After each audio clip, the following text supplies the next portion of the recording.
Welcome to Healing Generations, a podcast creating a dialogue uplifting the importance of healing, strengthening, and supporting our communities, and that addresses the disparities and inequities in communities of color.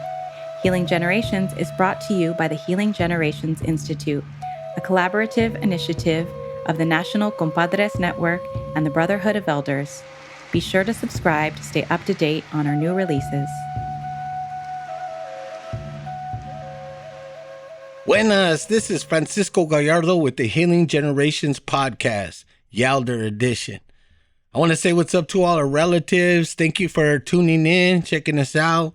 I want to remind you, if you find some value in this content when it comes to healing and really the role of healing in our community, please share it. That's how people find us. You know what I mean? And if you're on Spotify, Apple Podcasts, or wherever you find your podcast, please write a review. Let people know what you think about it, in a positive way. But either way, it's all good. That's how people get better. That's how we grow.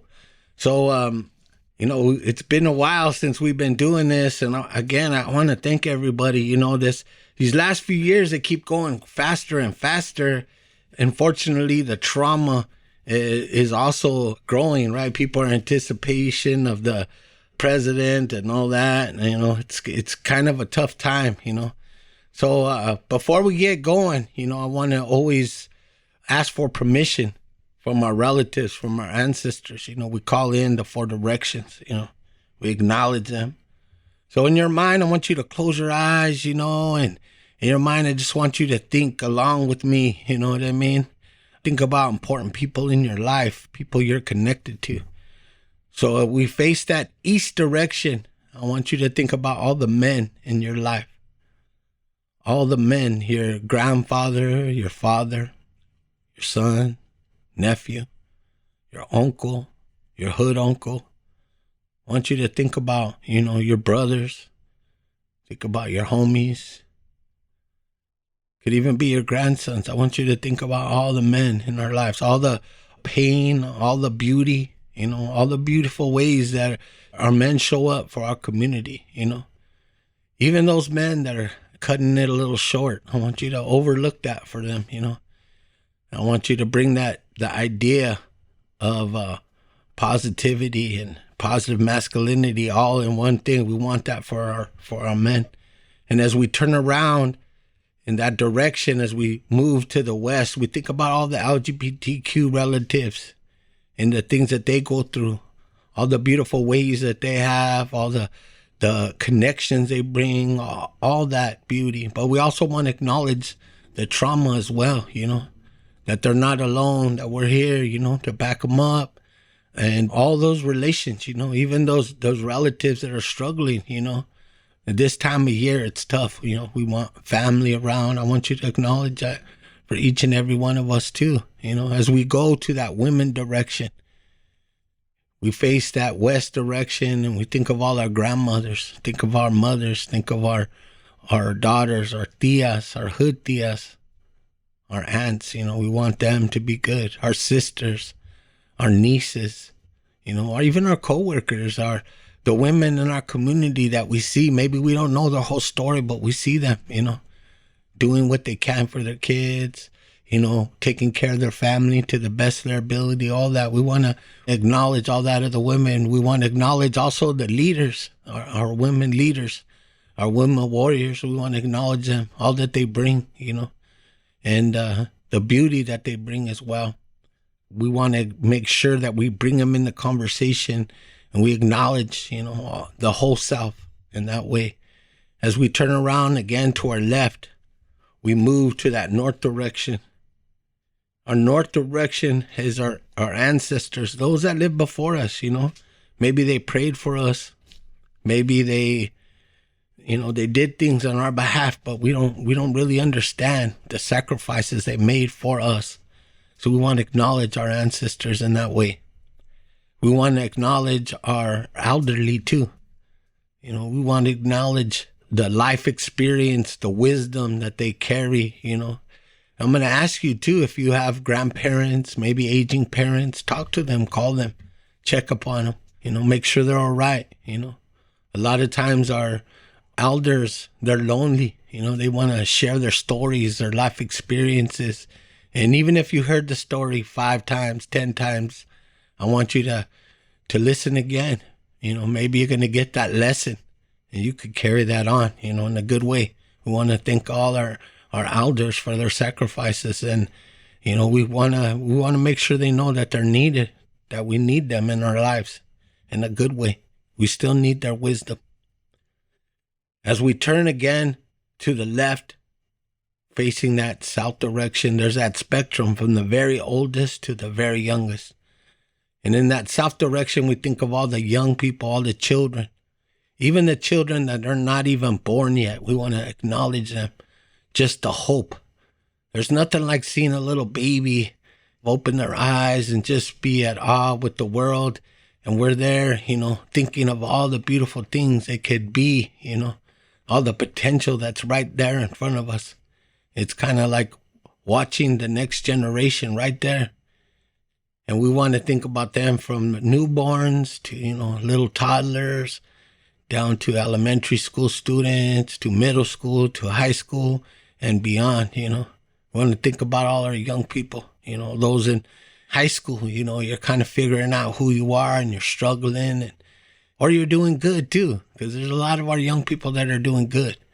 But there's a lot of young people too they struggle with identity. They struggle with religion, what to believe in. They struggle with home trauma, home life, And I want to acknowledge them for the beauty and for the pain, all that, We have to love up our children in the best way we can, Teach them something good to take care of themselves, not only to take care of themselves, but see value in the group, value in our community. And a value in participating in life, not just letting it go by.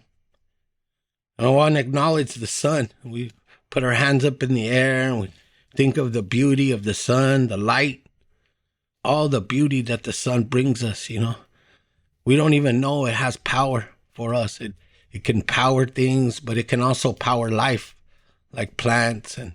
And we even need the sun in various ways. We need that.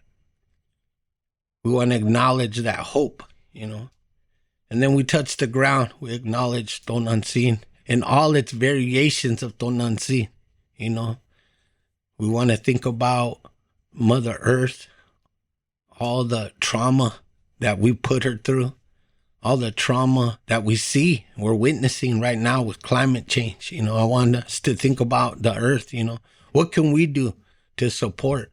What can we do? It's not what everybody else does, but what are you doing to support and maintaining our earth in a good way, and recognizing just the love of our mothers, that's really important.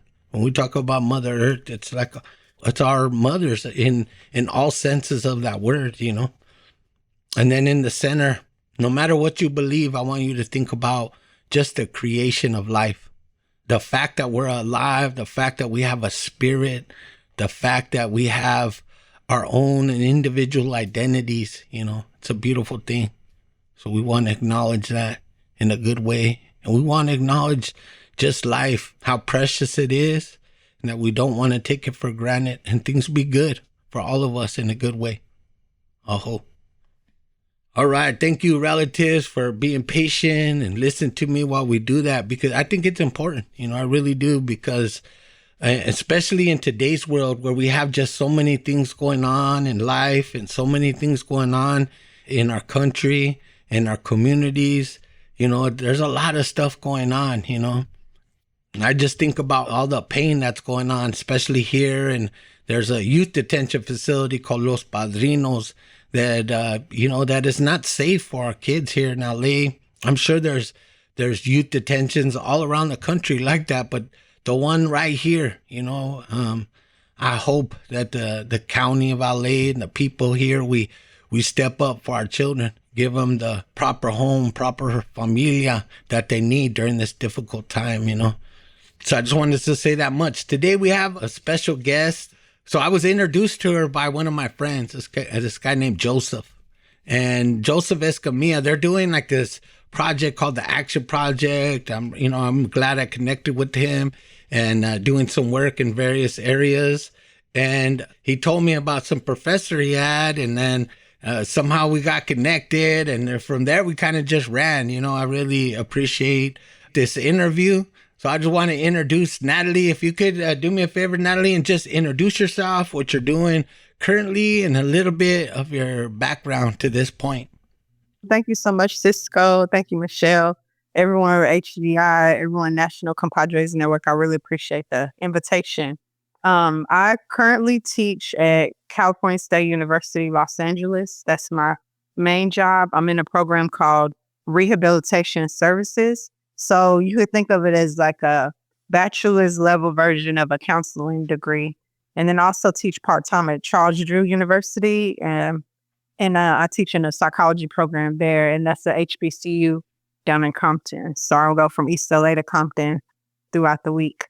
And right now I'm helping out my family. I had a cousin who had a baby almost 3 weeks ago. And so I'm helping. But today I'm working and I'm not helping so much today, but I'm going to get back upstairs later on and help with the baby. Yeah, so that's a little bit about what's happening now.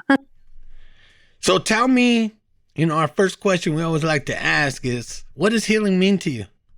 Yeah, that is, I would say it's a question that could go so many different directions. It could go in a lot of different ways. But for me, I kind of start off with my ACEs score, so the Adverse Childhood Experiences score. So out of 10 different childhood traumas, my score is a 6.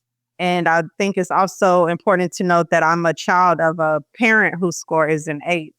And so my mom has, been through a lot of things, and then it definitely impacted how I was raised and how I grew up.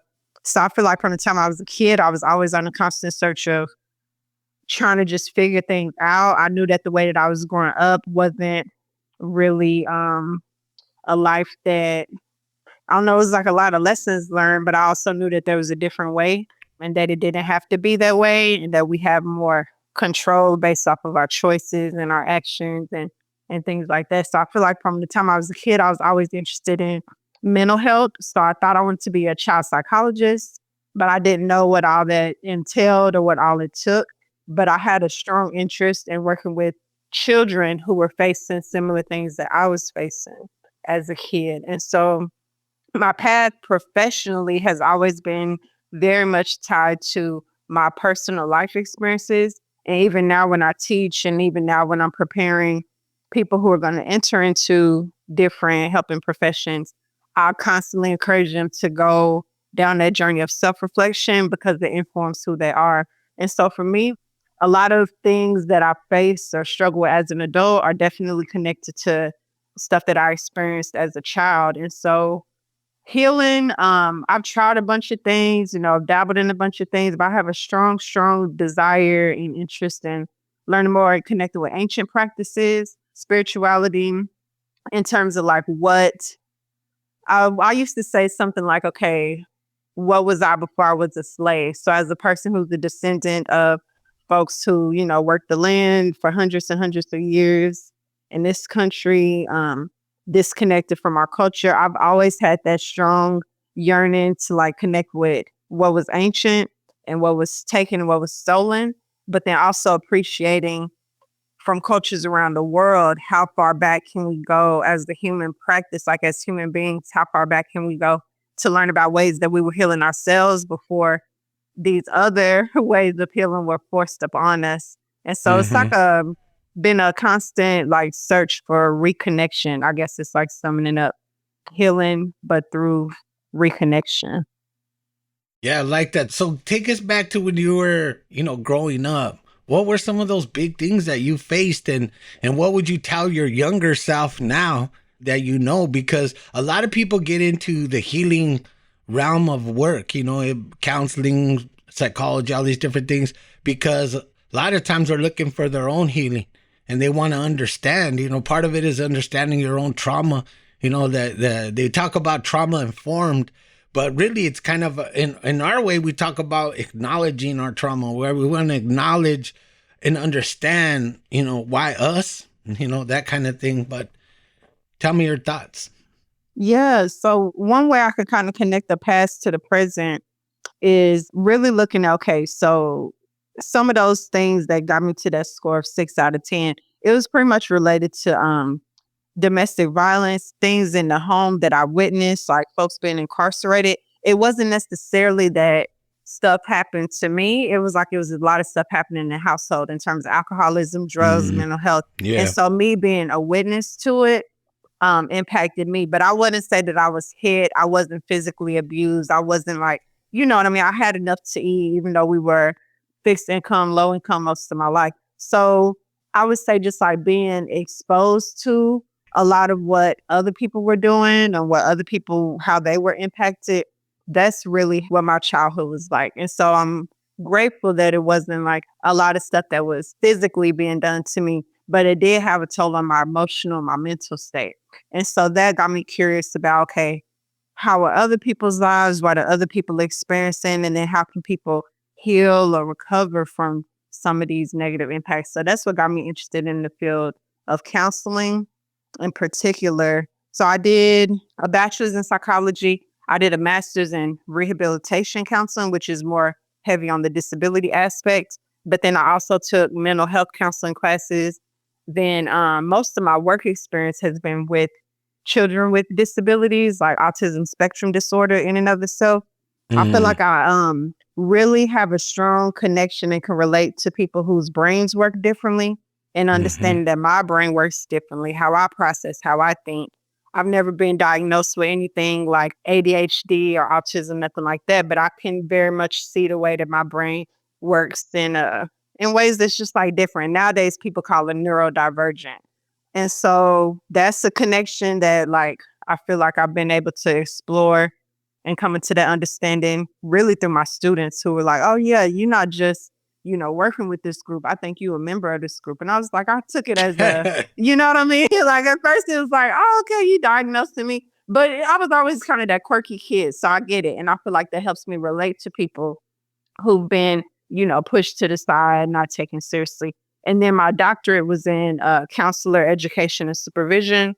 And then they just provided me, more opportunities to teach. And then I did a postdoc. So I love learning. Like I feel like I could be in school forever. School I saw as an escape, like education. I'm learning from different folks. Like education in and of itself can be a form of liberation, not just for folks who are incarcerated, but even people out in the community who are looking for a different way, a different path. And I would say school for me, for sure, has been a refuge, a form of safety, a form of escape. And that's kind of that environment I try to create in the classroom, even bringing in circles in the classroom, incorporating it into my syllabi, introducing students to the way, teaching them about NCN and these practices, and asking them in what ways have they been disconnected from ancient healing practices and how can they incorporate that into what they're learning, like from the textbook, the medical model, but pushing past it to say, how can you actually, learn and not just say, okay, this is an alternative, but this can be the core,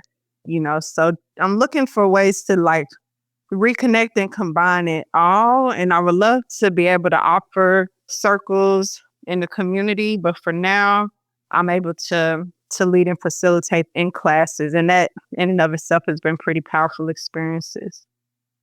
Man, it's a lot, but it's one of those things where I feel like, you found your niche, man. You definitely, through education, through the understanding, because not everybody could do that, right? And some people go to those classes and it's too much, for them. But there are some people who thrive. Me, I'm kind of one of those ones. I could thrive in the hood. I could thrive in the school setting. I'm all good with all of it. But I realize there's a lot of people who are they're uncomfortable with it because sometimes in the institution they don't feel a part of it. It feels so foreign to them, and I understand that too. When I was young, just going in and even just having to talk in class, I felt like my vocabulary didn't catch up with my brain. Let's put it that way. You know what I mean? Which I'm sure you understand.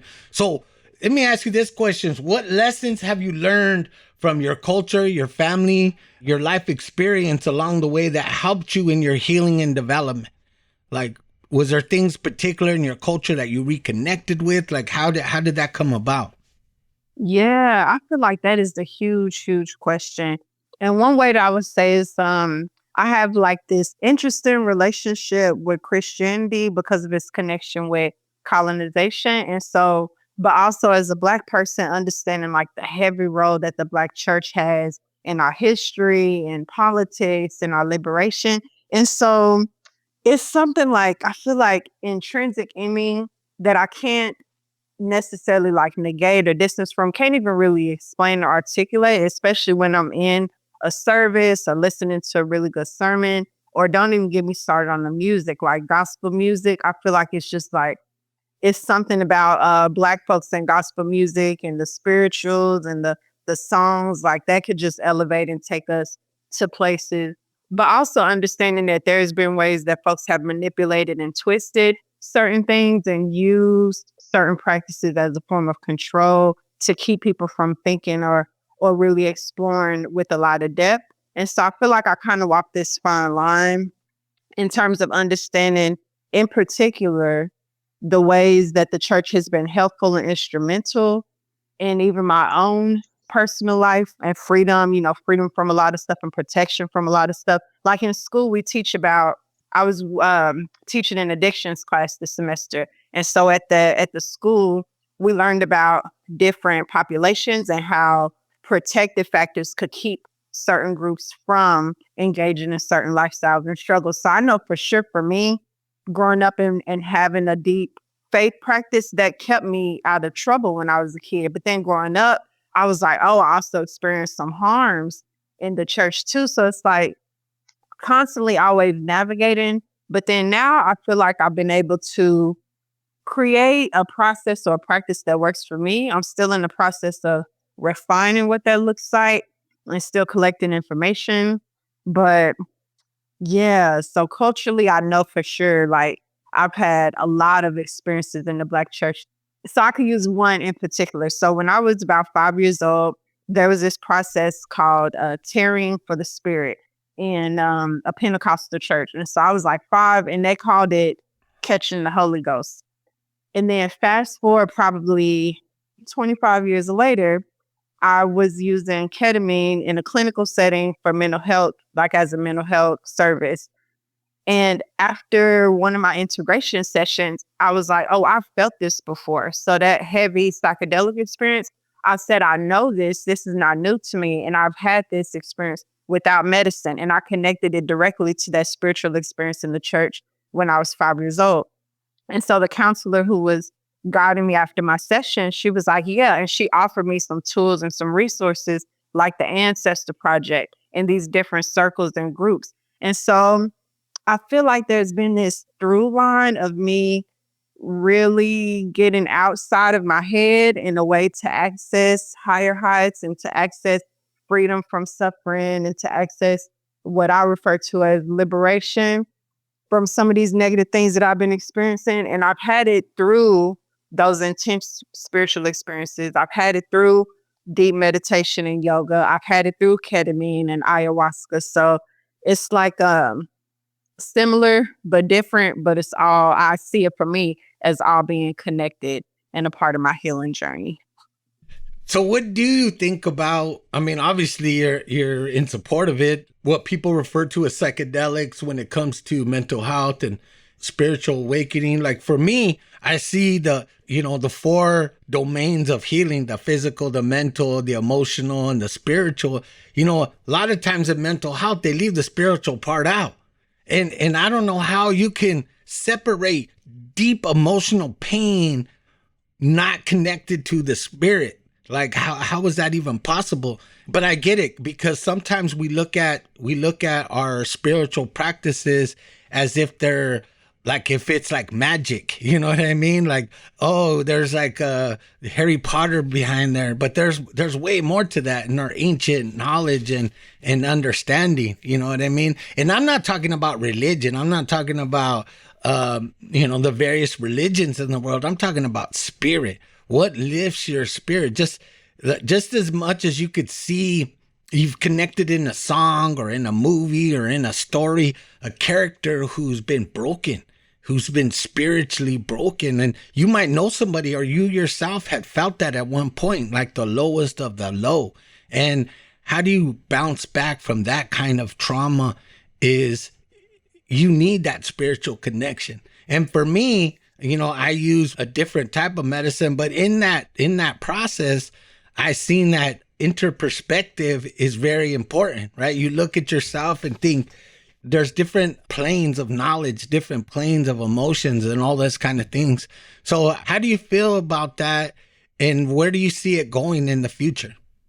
Yeah, my answer, like off the bat, I would say we're doing clients a disservice when we don't incorporate spirituality or when we don't inquire, ask them about their practices, whatever you want to call it, rituals, practices, their routines, how they might identify or express or describe that. And so in my classes, I encourage my students to not be afraid. And then in my we have one class in particular where we help the students navigate when they might be encountering a client who has a different faith practice, spiritual practice, or even none at all, how that might differ from their own self and how they take care of themselves or how they view things. So nowadays, things are starting to change. Like you're starting to see it in our ethics codes where there's been a revision in the rehab counseling code in particular, where they're asking about, okay, how can we incorporate spirituality? How can we respect that and honor that as part of the client's experience? And so now it's like the field is kind of catching up to something. And it's like things are moving in a circle, like not to use, but yeah, things are moving in a circle and going back to the beginning to say, okay, we've been disconnected from this so long. And then people have been prescribed medicine and these other things that aren't necessarily having the strong benefits. The things that are having the maximum like life-changing benefits are the things that folks aren't necessarily able to quantify or to explain. So now the research is catching up to like understand those experiences. So I like doing research on experiences, on it's a different way of taking data. And then I found out I've even been using circles in my research. Like I was a participant in a virtual group, and then I used that model and applied it to my own work and said, okay, how can we use this group model? Because it's something about being in circle, even if it's virtual, even if it's asynchronous, how you got to do it with technology, that power of communication, peer-led, peer support is just really, really special. Healing can occur in group. And so I think that isolation that happens a lot of time, like that one person going to see that one clinician, number one, it takes too long. Number two, people aren't necessarily getting the life-changing experience that they need. And for me, I was a counseling client for a while. And I told my counselor, I was like, okay, I think I need to, pause or stop and find out how can I maintain this as a lifestyle, not just a once a week, 30, 40-minute appointment. How can I incorporate all the tools and strategies across my life? And for me, I realized that stuff happens in community. It can't only be isolated to that one therapist, one patient. And it can't be void of those spiritual practices and techniques. So I notice when I'm most unwell, when I'm at my lowest lows, like you were talking about, it's when I haven't been practicing, whether that's my sun salutations that I like to do in the morning, or whether I have a little altar at my house and I have sage and I have, spiritual text. Sometimes I might chant. And so whatever it is that I choose to do, if I'm not doing anything, that's when I'm most open and most vulnerable for that negativity to come in, for those lows and that mood to just really drop. But when I start my day, it's something about mornings too. If I start my day with that intention, put me first before I get to work or do anything else, that's when I'm my most well self. And I just know from experience, that's just when I'm most okay. I'm at my best. Yeah, I could appreciate that. Myself, I feel the same way sometimes. You need all those just to show up in your authentic self. And when you don't practice it, you feel it. You feel it. It's just like anything else. It's a muscle memory. You got to learn it. There's this article somebody sent me where they talked about ceremony teaches self-regulation. Why is that important in healing, right? I'm going to send you this. It's actually from a presentation from Oklahoma, where they're talking about, there's a lot of natives, as you know there, right? Lots of different tribes, lots of different ways. And in the native community, much like African-American community, the Chicano community, various Latino communities, that our young people get put in the system at a young age. And depending on what family they're with, they might lose their culture. They're going to lose their connection. They're going to lose their root. I still support giving kids families. You know what I mean? It's hard. But sometimes I feel like the families, maybe they're not getting this lesson. And for young people, I do believe that's the things that they're missing. The ceremony self-regulation teaching, right? I mean, I think in this book, it's written by Dolores Bigfoot. She's a doctorate, and I can't say the other guy's first name, but the last name is Snipes. But anyway, in this book, it kind of highlights that, that ceremony is not entertainment. It's not something you do in lieu of going to a show or something like that. Like, ceremony teaches you about sacrifice, service, teaches you about reflection, teaches you about preparation. It teaches you about all those things, and for community, right? Like, I always appreciated that when I went to a ceremony multiple days, the community comes together, even for food, even for simple things. Like, there's a routine, like everybody has to go get the wood and prepare and make sure we have the water, make sure we have all these things. And it is definitely way more communal than our everyday life. And that's the point, I think, is how do we bring that along with us in our everyday modern life? How do we do that? And I think it's super important, because a lot of young people, a lot of adults don't have self-regulation. We just let it all hang out all the time. And that's not good, because we're exposing ourselves to trauma by putting it out there as if we don't care, because we do care. You know what I mean? When it comes down to it. So tell me about, how are you building on all these life lessons right now that your spiritual awakening, all those different kinds of things. How are you carrying that forward? And what are those lessons? This is something I was thinking about, and I've been reflecting on over, like, when we were off for Thanksgiving that week. I spent a lot of time going to the beach, a lot of time just going and being by the water. And one message that I received and I kind of came to the understanding was that my life is in a constant state of change. And that used to be kind of frustrating to me, but most of the time the changes are things that I'm actively choosing to do. And so I've Mm-hmm. got to come to the acceptance of the fact that maybe I just like change. Like, I've lived everywhere, I've worked everywhere, I've done a whole bunch of different things. And even I'm starting to get, external feedback from friends and people that understand and know me well, that maybe that's just who I am. And it's interesting because I'll be 40 and it's like, wow, I'm constantly doing different stuff, but just coming to the acceptance and understanding of maybe that really is just who I am. So I say that to say, I feel like I'm in another transition period now, like this Mm-hmm. wintertime, being away from home. I'm helping a family member at the moment. And then when I go back, I do have this strong feeling that, like, something is going to be different.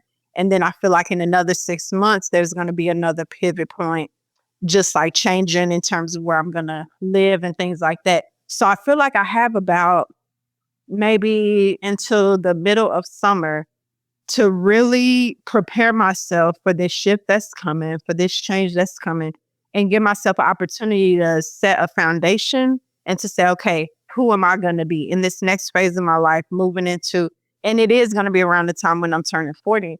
So I feel like I have opportunity to really prepare and set and put some things in motion, because I'm seeking stability. I'm seeking a foundation, but also understanding that at the core within me, there is this cycle of change, like this pattern. And it kind of goes around, like, every 2-3 years, there's these major shifts. So I'm like trying to figure out, okay, how can I balance this desire for change, but also a desire for stability and continuity and connection? Because with that change also comes, like, meeting new people, reestablishing new relationships, like new jobs, new places to live. And that does bring, like, some excitement, some energy. It has its benefits. But then on the flip side of that, that change does lead to broken relationships. It does lead to, like, a tear down and a rebuild. And so some of that I get is necessary, but also some of it is not always required. And so I'm, like, really kind of giving myself about half of a year to say, okay, what is this next phase of my life going to look like? Because once that foundation is there, that'll give me something to build on and to be able to make, like, more of a meaningful contribution. Because I know for sure in my past, I've been able to, like, do some good things, but then because that cycle of change will come, it's like what could have been, what would have been if there would have been more continuity. And so that's really where I'm at personally. And then everything is going to be able to come once I'm able to really explore and answer some of those questions for myself. So it's still not really clear at the moment, but I'm giving myself a due date. I'm giving myself a due date to get that homework done, you know? So this is another big question, but I think it's important. What are some of the misconceptions about healing work? Oh, this is good. This is something that I thought about when you were talking earlier. Like sometimes we think of church or ceremony, or we think of certain things as like a place that we go to, like maybe once a week or, once a month or once a quarter, how often we engage with these practices. But the biggest misconception, I think, is like the thought of you have to go to a place and do a thing that's outside of yourself. But understanding that everything that I have is right here within me. I have these external focus points that I can use. I have these external tools that I can tap into. Just like with medicine, it can elevate you and give you that, higher high, take you to different levels, give you different levels of awareness and experience. But really, everything that we need is already within us. And even if we have nothing, can we reconnect to our breath? Can we remember a song? Can we do something with our body? You know what I mean? And so I think it's like, I don't work with clients anymore, but if I was to have a client in front of me and if they were really struggling, I would be like, what is something that you can do every single day? Something that you can tap into to access your own healing, your own liberation. And then if you could commit to doing it every single day, like what would that look like? How would your life be different? And then if I was to talk and listen to myself, it's like, what is that thing? Like, what is it for me? Is it a 30-minute walk? Is it a morning chant? Is it a morning meditation? Is it my 12 sun salutations? Like, whatever it is, what can I commit to every single day that will have those maximum benefits, that would, give me that little boost that I need, that will have my cup being full before I'm offering, something to somebody else? Just something simple, one little thing every day could just be a huge game changer for me, for other people. Yeah, exactly. I was thinking about this. We had this gathering in Oakland called the Wisdom Keepers, trying to say maybe 2015, I believe. Anyway, we got together with leaders from all around the state of California, leaders from around the country. In fact, at the time I was living in Denver, and I come over, and this was what we call an encuentro. An encuentro is where we get multiple cultures come together and we share and we kind of teach each other about our culture, right? So at the beginning of this, on the first day, we had 2 blessings, right? Maestro Jeriteo did a blessing. We had a mujer, an elder woman, do a blessing. And we had Dr. Knowles do a blessing. And I really like what Dr. Knowles said, because what he talked about was we need to teach young people how to invoke their sacredness, right? That it's just like anything else. We have to invoke it, utilize it. And what he was proposing is saying, like, think about, he does this blessing that he does to himself every few days. But he was saying in his speech, like, you could do this every day. And he was saying, imagine if we taught young people to do this. We taught young people to grab that water and put that sacred water in their hands and to put it over their eyes and say, bless my eyes so that I may see the truth, right? That see. And then you're over his mouth so I can speak the truth, right? So I can speak it. And then, of course, over your heart, let me know the truth. Know it in your heart, right? And then, of course, on your head, your Orisha here. And he even talked about how it's important to go counterclockwise in a certain way when you're blessing that area and saying, so that not only would that it be in line, right? It be in line with my destiny. All this have to work together. But what it really talks about is being aware of your senses, being aware and taking it in, taking life in, and invoking what you want out of life. And he was challenging, saying, what if we taught kids that ritual every day, and that they did that ritual? And that it reinforces the values they got to live, the values that they have to try to aspire to. Not that we're perfect all the time. A lot of people tell me, it's like, but I couldn't live like you, bro. I'm not a monk. And I'm like, I'm not a monk either. I'm more like a Shaolin, more a warrior monk in that way that, yes, this is a spiritual muscle we have. We have to work it. We have to build a relationship with it. But at the same time, we also have to experience life in its ups and downs. And it's not about perfection. It's about progress, And I've seen in your life, Natalie, you made a lot of progress, and still going, right? Through your own story, through your own journey. I mean, and it's important. I think there's a lot of young people out there, a lot of people, various ages, I wouldn't even say young. There's people our age and older that also face this question, like, where do I start? Because I'm just not happy right now. Where do I start?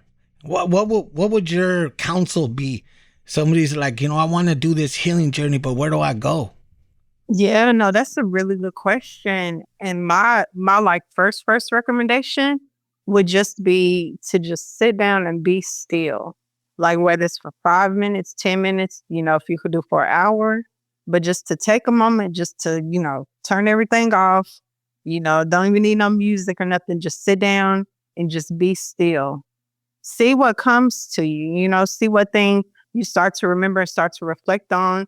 I always ask my students, like, what is some advice that you would give to somebody, but also the thing that you need to hear? And so that's something that I've learned in my psychedelic journey, is like that talking and listening at the same time.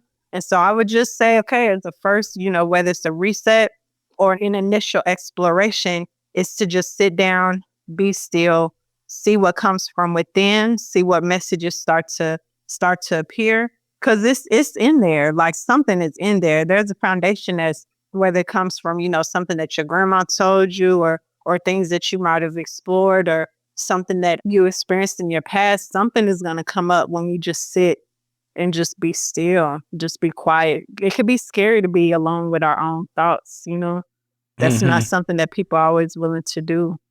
But I would say that's a very necessary first step, is just to sit and be quiet. Yeah, that's important. And even that, just taking some simple breaths along with that.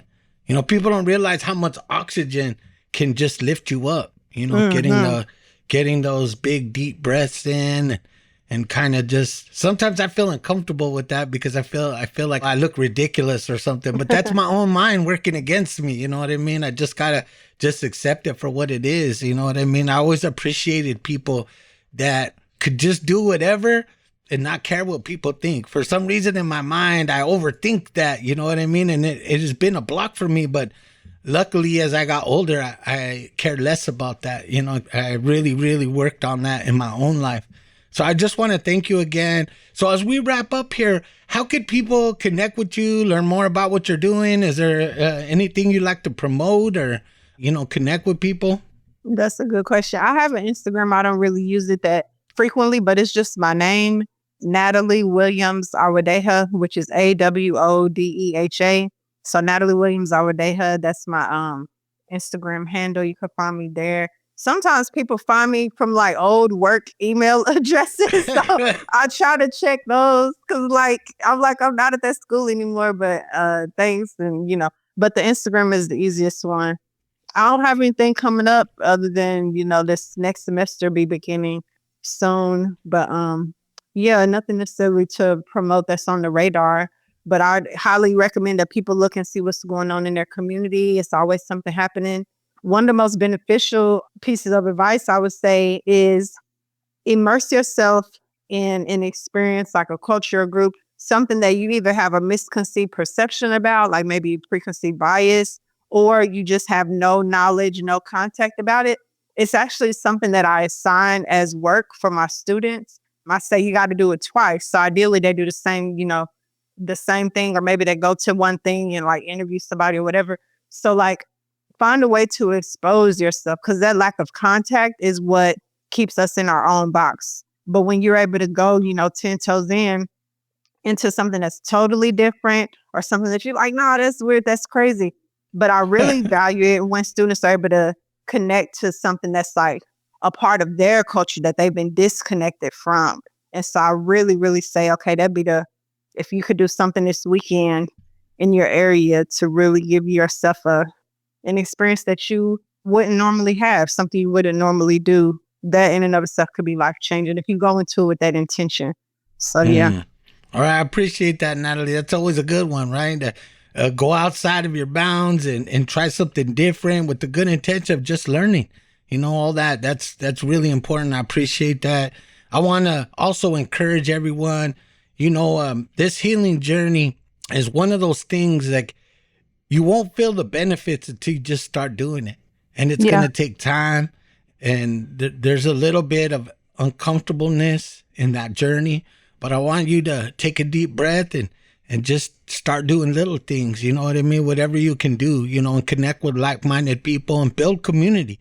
Build, So again, from the Healing Generations podcast, I want to thank all the relatives again. I'm going to put a link to that book. The ceremony teaches self-regulation. I think it's something that people should read, and why rituals and all these things are important. And they teach self-discipline. They teach a lot of different things, but I think it's really important.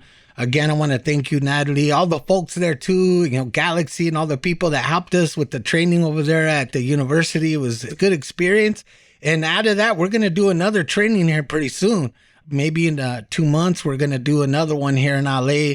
Looking forward to that. There's some older gentlemen I want to get in the trainings and all the different ones. And I just want to let the relatives know, if you want to learn more about Healing Generations Institute, which I'm the senior manager of, reach out to me at the compadres at Cisco.Gallardo at compadresnetwork.org.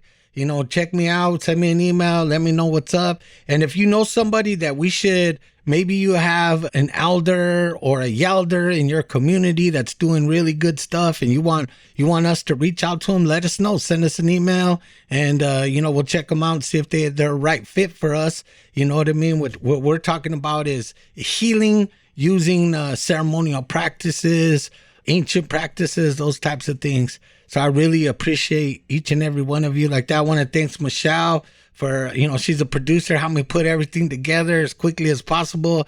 You know how it goes. Again, Natalie, thanks for the quick response. I really appreciate it. I just want to tell everybody, al rato, palabra. For more information about Healing Generations and the Healing Generations Institute, visit nationalcompadresnetwork.org and be sure to subscribe to stay up to date with our new releases.